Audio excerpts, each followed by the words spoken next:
Georgetown, Colorado Territory, 1878.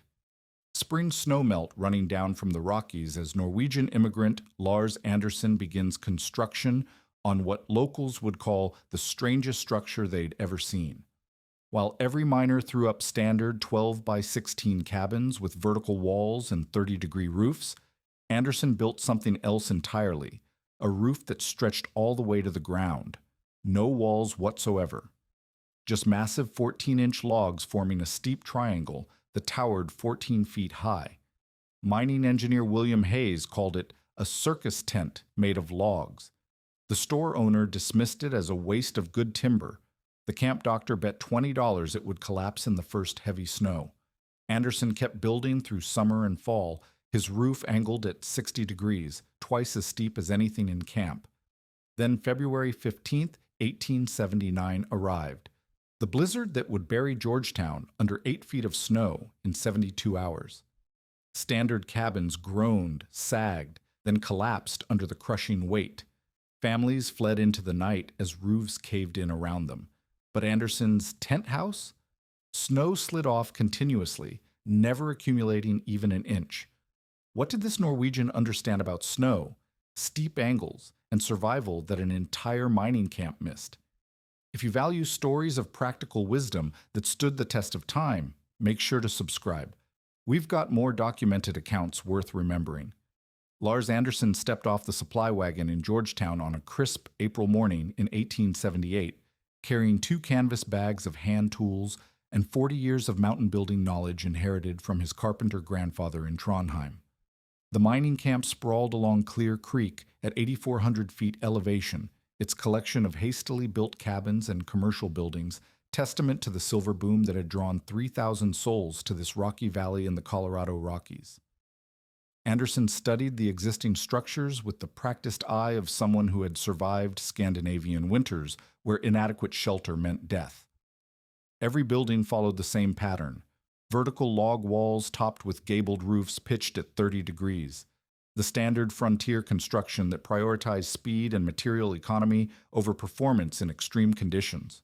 Within a week, Andersen had secured a building lot on the town's western edge and begun the methodical process of timber selection that would define his approach. While other builders grabbed whatever logs the sawmill offered, Andersen walked the surrounding forest for days, marking specific lodgepole pines with his grandfather's criteria burned into memory: 14 inches diameter minimum, straight grain with no spiral twist, cut length of precisely 24 feet.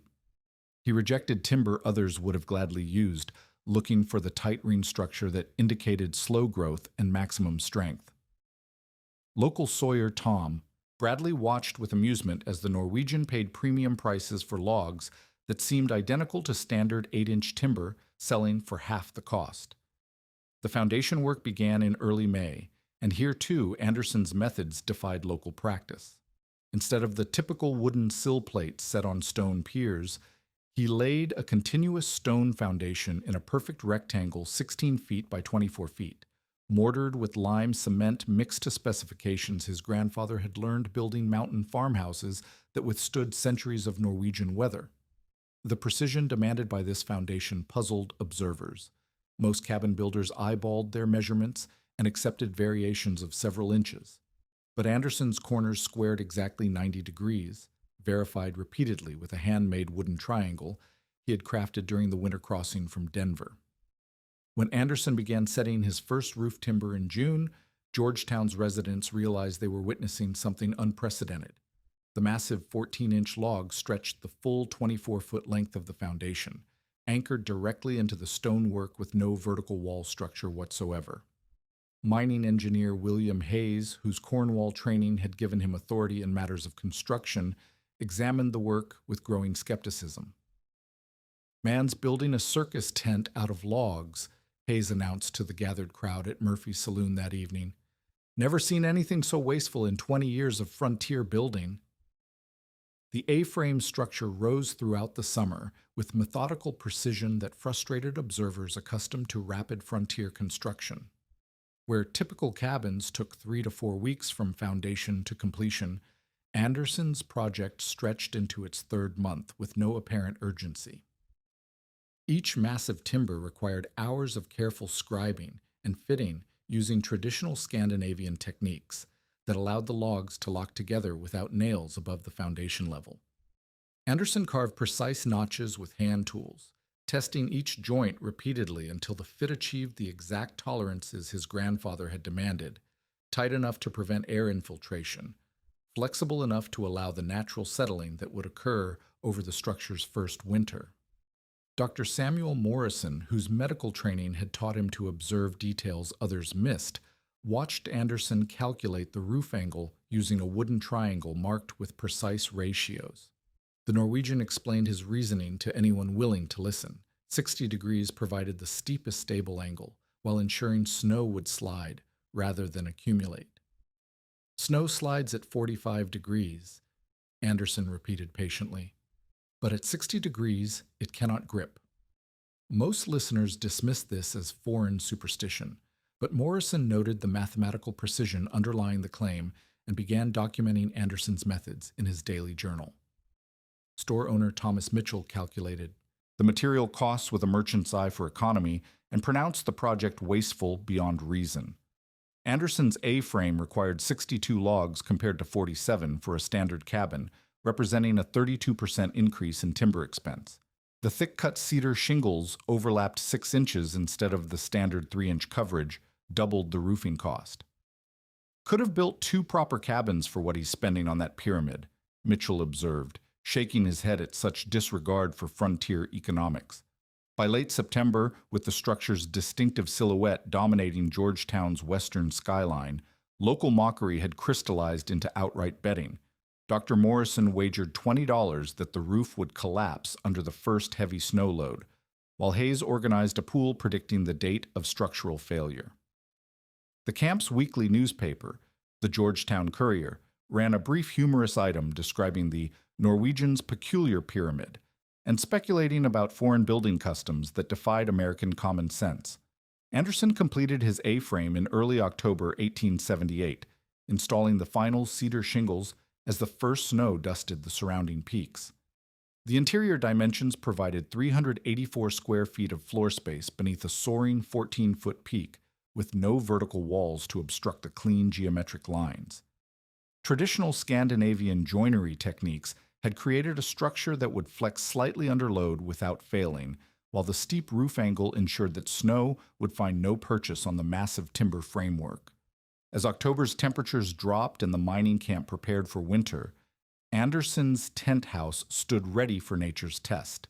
Standard cabins throughout Georgetown displayed the familiar profile of frontier architecture, vertical walls supporting gabled roofs designed to handle the 3 to 4 feet of snow that represented normal winter conditions in Colorado territory. The Norwegian's radical departure from proven methods had cost him time, money, and social standing in a community where practical wisdom emerged from collective experience rather than foreign theories about snow behavior and structural engineering. November's first snowfall revealed the fundamental difference between conventional frontier wisdom and Anderson's Norwegian methods. Standard Georgetown cabins followed a template refined through decades of Western expansion, 12 by 16-foot structures with 7-foot vertical walls supporting 30-degree gabled roofs. The mathematics seemed sensible enough. A 30-degree pitch provided adequate water runoff while minimizing material costs and construction complexity. Local builders calculated roof loading based on Georgetown's historical average of 3 to 4 feet maximum snow accumulation, designing timber frameworks to support approximately 40 pounds per square foot before showing structural strain. Anderson's A-frame operated on entirely different principles. Engineering analysis would later confirm that his 60-degree roof pitch could not physically retain snow loads exceeding 15 to 20 pounds per square foot. The steep angle simply shed accumulation faster than nature could deposit it. Where conventional roofs fought a winter-long battle against increasing weight, the Norwegian structure had eliminated the problem through geometric design. The contrast became apparent within days of the season's first storm, as standard cabins required regular roof shoveling while the A-frame's steep surfaces remained perpetually clean. Dr. Morrison documented the early differences with scientific precision, recording that Anderson's structure used 62 logs of 14-inch diameter compared to 47 8-inch logs in standard construction. The material cost differential amounted to $23, significant money in a mining camp where daily wages averaged $2. However, Morrison's calculations revealed more complex economic factors at work. Standard cabins burned 3 to 4 cords of firewood monthly to maintain livable interior temperatures, while the A-frame's superior design required only 2 cords for equivalent heating, suggesting long-term fuel savings that could offset initial construction expense. December brought heavier than usual snowfall, with 5 feet accumulating by Christmas rather than the typical 3-foot depth Georgetown residents expected.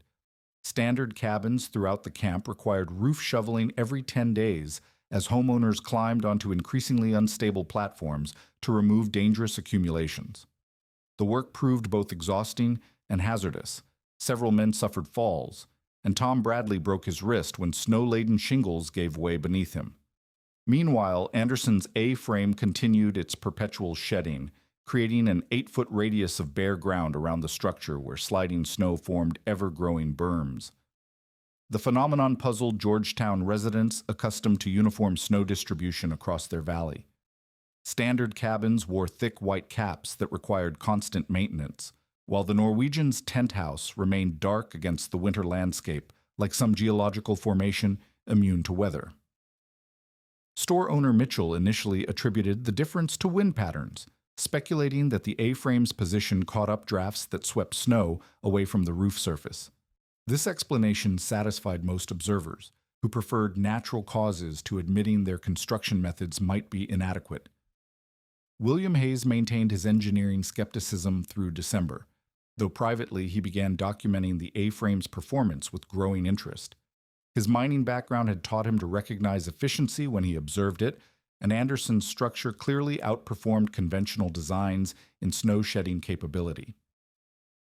Hayes calculated that standard cabin roofs were approaching their 40-pound per square foot design limit by year's end, while the A-frame showed no signs of stress despite experiencing identical snowfall.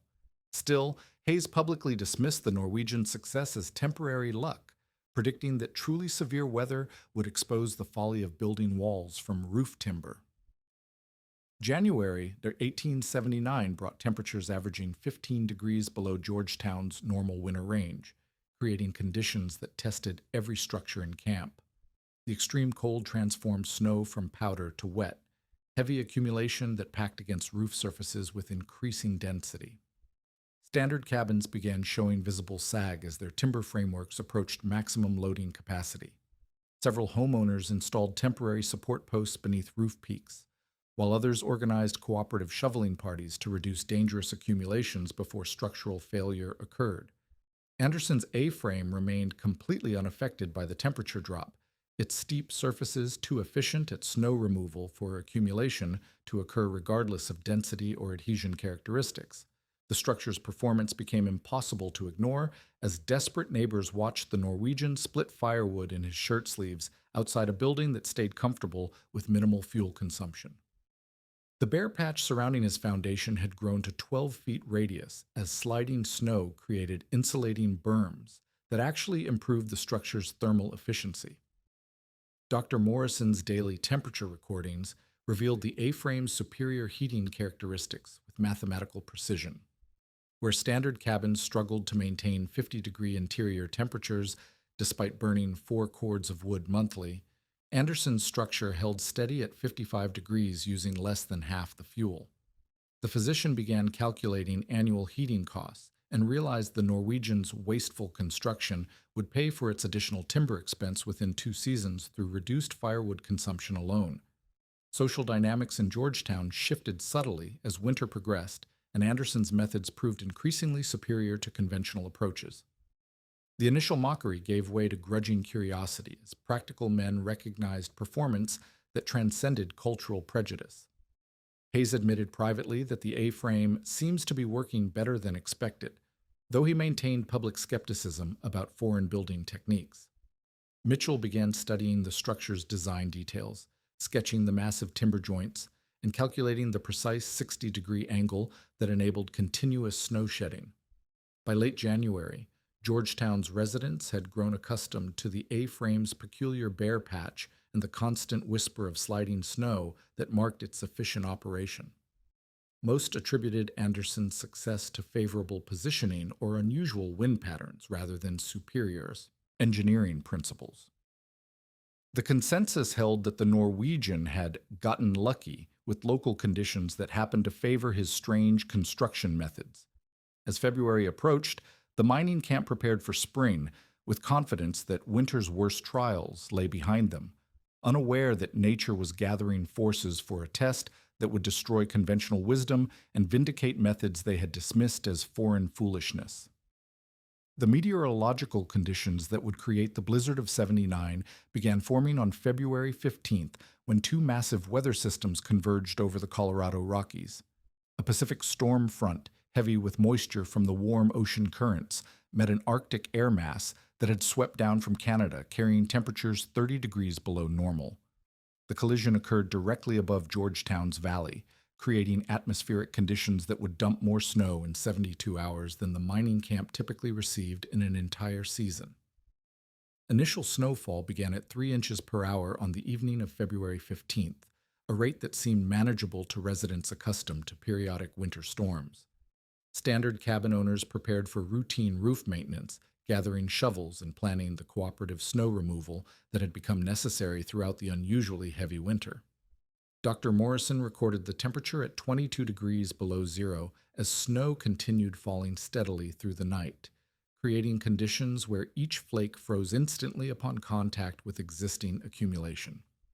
By February 18th, Georgetown lay buried under 4 additional feet of wet, dense snow atop the existing 6-foot base that had accumulated since December.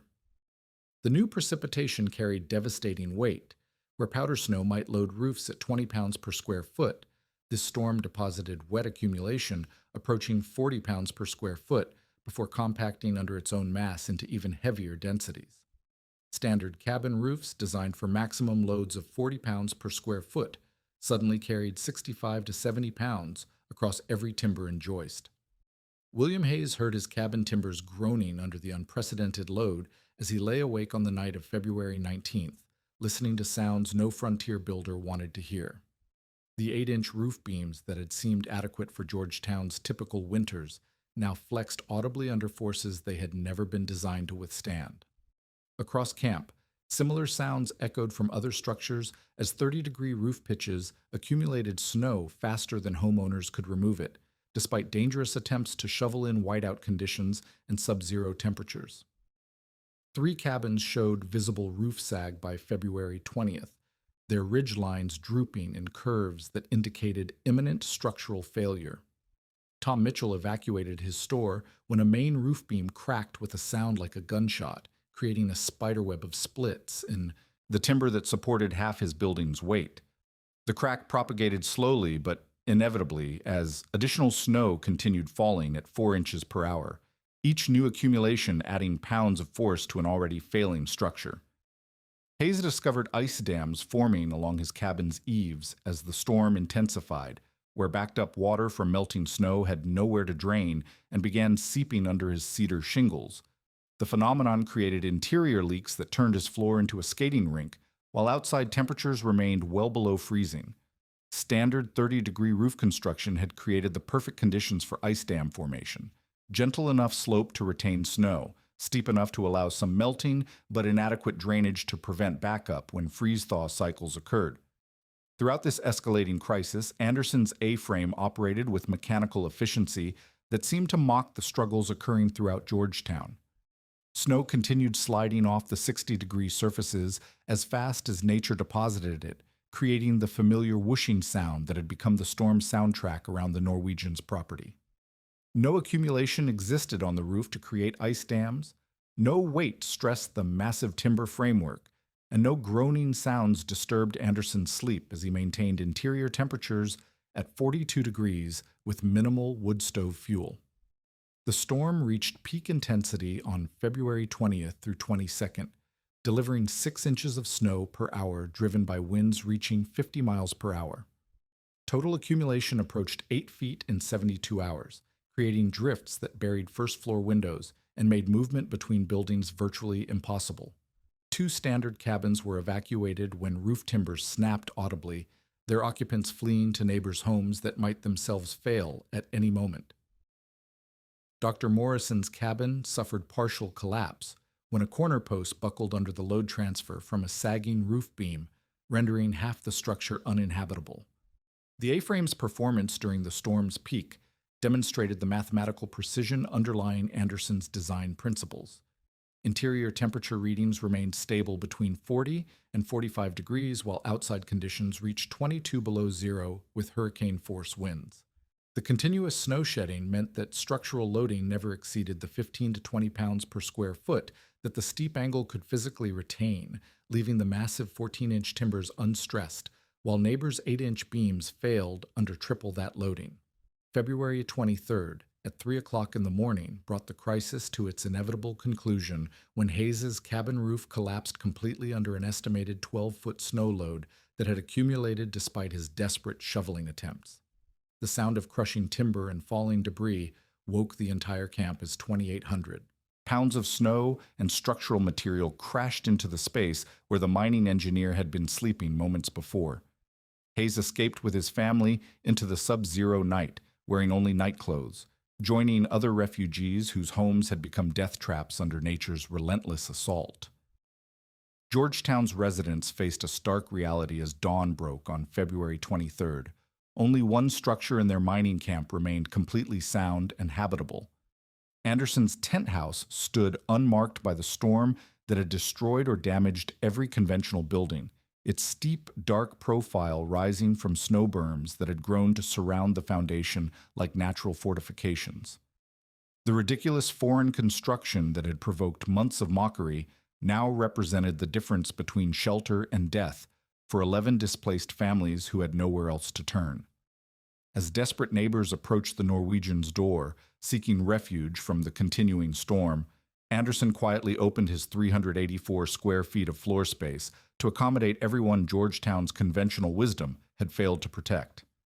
The A-frame that engineering expertise had dismissed as wasteful now proved itself the only shelter capable of withstanding forces that frontier experience had never anticipated.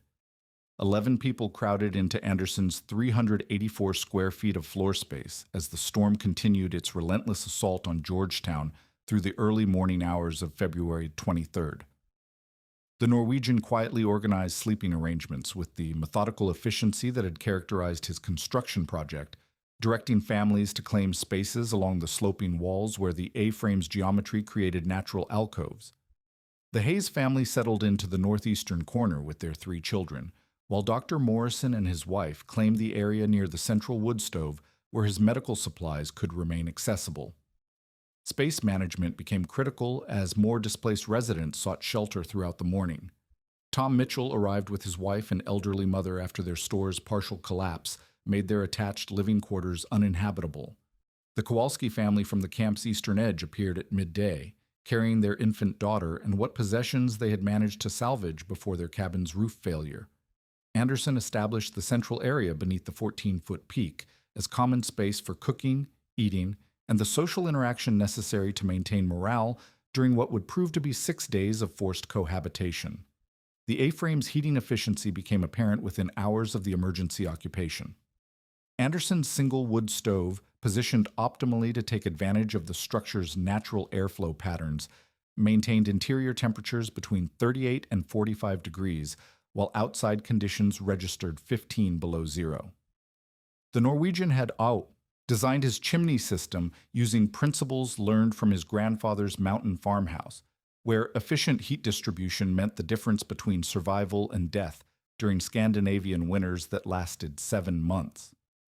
Dr. Morrison documented fuel consumption with scientific precision, recording that the A-frame burned approximately 2 cords of firewood per week to heat 11 people comfortably, a rate that compared favorably to the 3 to 4 cords that standard cabins required to warm single families inadequately.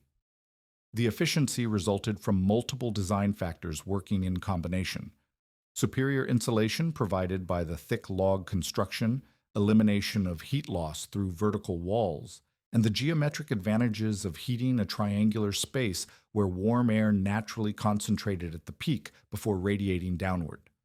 As the storm continued through February 24th and 25th, the A-frame's performance vindicated every aspect of Anderson's controversial design. Post-storm measurements would reveal that 11 feet of snow had accumulated around the structure's base, creating insulating berms that actually improved thermal efficiency by providing additional R value around the foundation. The Norwegian explained to his fascinated audience that this phenomenon was intentional. His grandfather had taught him to build foundations that worked with snow accumulation rather than fighting it. Interior temperatures rose to 50 degrees during the storm's final phase as the snow berms reached their maximum insulating effect, allowing the same fuel consumption to heat the space more efficiently than during early winter when bare ground surrounded the foundation. Meanwhile, Anderson pointed out to his guests, the A-frame's roof remained completely clear of accumulation, with not even ice formation at the edges where standard construction would have created dangerous icicles and ice dams. William Hayes conducted an informal structural inspection on February 26th as the storm finally abated, examining the massive 14-inch timbers with the trained eye of a mining engineer who understood load-bearing calculations. He found zero evidence of stress on the roof framework, no compression marks, no joint separation, no flexing damage that indicated the structure had been tested beyond its design parameters. The timber joints remained as tight as the day Anderson had completed construction, proving that the Norwegian had built not just adequately, but with margins of safety that conventional frontier construction never achieved. The contrast with Georgetown's devastated standard cabins became starkly apparent as residents ventured outside to assess storm damage. Hayes' own cabin lay in complete ruins under an estimated 2,800 pounds of collapsed roof structure and accumulated snow. Mitchell's store suffered partial collapse with $180 in destroyed inventory, a devastating financial loss that would force him to rebuild from nothing. Dr. Morrison's cabin sustained major structural damage that rendered it uninhabitable until spring, while only one standard cabin in the entire camp survived intact, and that because its owner had installed extra support beams after noticing early sag in January. Initial embarrassment among the refugees gave way to genuine gratitude as they realized the scope of their salvation. Hayes, who had led the community mockery of Anderson's construction methods, publicly admitted his error with the humility of a man whose life depended on foreign wisdom he had dismissed. "The Norwegian knew something we didn't," Hayes announced to the gathered survivors, his engineering pride swallowed by the mathematical reality of structural performance under extreme loading. Dr. Morrison canceled his $20 bet regarding the A-frame's collapse, calling the structure an engineering marvel whose principles deserved scientific documentation. The physician began recording detailed measurements of the timber joints, roof angles, and foundation specifications, recognizing that Anderson's knowledge represented practical wisdom that could save lives throughout Colorado Territory's mining camps. Community transformation accelerated as Anderson patiently explained the scientific principles underlying his construction success. The Sami reindeer herders who had influenced his design understood snow behavior through centuries of observation, he told his audience. "Roof must be friend to snow, not enemy," became his repeated refrain, as he demonstrated angle calculations using the wooden triangle that had guided his original construction. Snow could not accumulate on surfaces exceeding 45 degrees, but 60 degrees provided optimal shedding while maintaining structural stability. Georgetown's weekly newspaper, delayed by storm damage to the printing equipment, would eventually run headlines proclaiming Anderson's architecture saves Georgetown. But the real vindication occurred in quiet conversations throughout those 6 days of shelter. Practical men accustomed to learning through trial and error recognized superior methods when survival depended on accurate judgment. The Norwegian's scribe-and-fit joinery techniques, his mathematical approach to roof loading, and his understanding of thermodynamics had proven themselves under conditions that destroyed conventional frontier wisdom built on assumptions rather than engineering principles tested by necessity. Spring's arrival in 1879 brought Georgetown's rebuilding season and immediate validation of Anderson's methods through practical adoption. 4 families whose cabins had collapsed during the February blizzard chose to rebuild using modified A-frame designs rather than return to conventional construction that had proven fatally inadequate.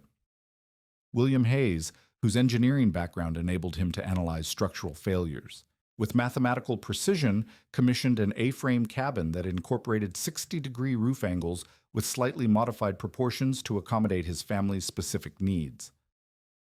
Local sawmill owner Tom Bradley recognized the economic opportunity created by Georgetown's construction revolution and began cutting specialized 60-degree roof timbers as a standard inventory item. The precise angles required careful calculation and modified cutting techniques, but demand justified the additional complexity as word spread throughout Colorado Territory about Georgetown's remarkable survival story. Bradley's mill became the first in the region to offer pre-cut A-frame components, complete with scribed joints that simplified construction for builders unfamiliar with traditional Scandinavian joinery methods. The mathematical principles underlying Anderson's success spread through mining camps and frontier settlements with the systematic precision that characterized all useful knowledge in environments where ignorance killed.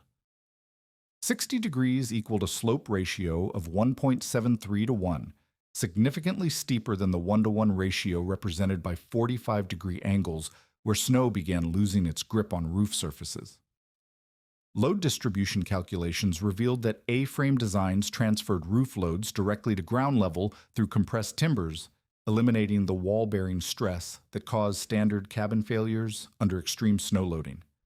Dr. Morrison documented the insulation effects created by snow berms surrounding A-frame foundations, measuring R15 insulation values where accumulated snow reached depths of 4 to 6 feet around structure bases. This phenomenon transformed what appeared to be a liability, heavy snow accumulation, into an asset that improved heating efficiency throughout the winter season. Material efficiency analysis revealed that despite using 32% more timber than conventional construction, A-frame buildings eliminated roof collapse risk entirely while reducing heating fuel consumption by 40% annually. The United States Army Corps of Engineers incorporated Anderson's techniques into their high-altitude construction manual, published in 1881, recognizing that military installations in mountain regions required building methods proven under extreme conditions rather than conventional approaches developed for temperate climates. Corps engineers documented the Georgetown method's superior performance and recommended A-frame construction for Army posts above 8,000 feet elevation, where standard buildings had proven inadequate during severe weather events.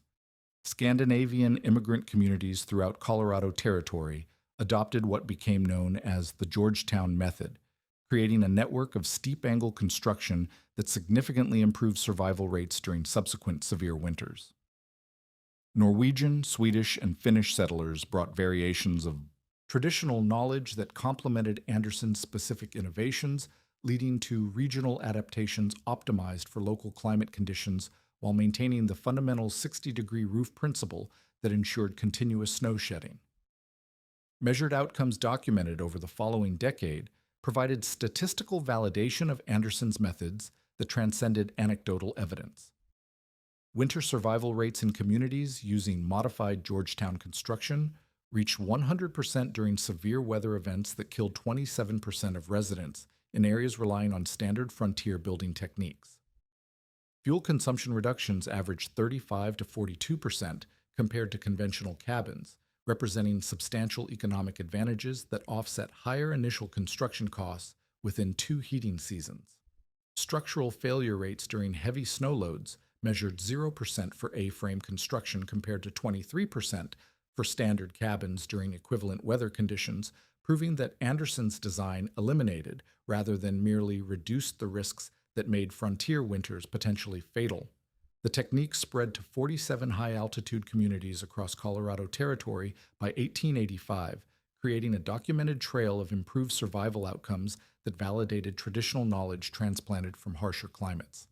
Anderson's personal transformation from community oddity to respected building consultant reflected Georgetown's recognition that survival wisdom transcended cultural prejudices when tested under extreme conditions. The Norwegian earned $3 to $5 per consultation, significant supplemental income that augmented his trapping earnings while establishing his reputation as master builder whose methods saved lives. Unlike many frontier experts who promoted their knowledge aggressively, Anderson maintained characteristic Norwegian reserve, quietly helping neighbors with construction details while never saying, "I told you so," about his vindication. The broader historical impact of Georgetown's building revolution extended far beyond Colorado Territory's mining camps, influencing construction practices that would persist into the 20th century. Modern ski resort architects unknowingly reproduced Anderson's principles when Vail's original lodge incorporated 55-degree roof sections in 1962, demonstrating that optimal snow shedding angles remained mathematically constant regardless of contemporary building materials or techniques. Contemporary engineering analysis confirmed that Anderson's 60-degree angle represented the optimal balance between snow shedding efficiency and structural stability, validating calculations performed with wooden triangles and observational methods rather than modern mathematical tools. Colorado State Historical Society research credited A-frame innovations with saving an estimated 40 to 60 lives.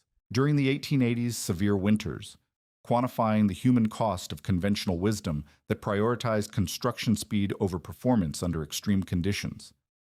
The National Park Service preserved Anderson's original foundation stones at Georgetown's historical site, recognizing the structure's significance in frontier architectural development and the broader story of immigrant knowledge that improved American survival techniques. Modern architects studying the A-frame revival of the 1950s and 60s discovered they were unconsciously reproducing solutions that frontier necessity had already tested and proven under conditions where structural failure meant death rather than mere inconvenience. Georgetown's transformation from mockery to adoption illustrated the fundamental principle that governed all frontier survival. When nature set the rules, wisdom belonged not to those who followed convention, but to those willing to appear foolish while working with forces they could not change. Lars Anderson understood what many builders learned too late. In country where winter meant business, roofs either shed snow or snow shed roofs, and mathematical principles cared nothing for social opinion or cultural prejudice when survival hung in the balance.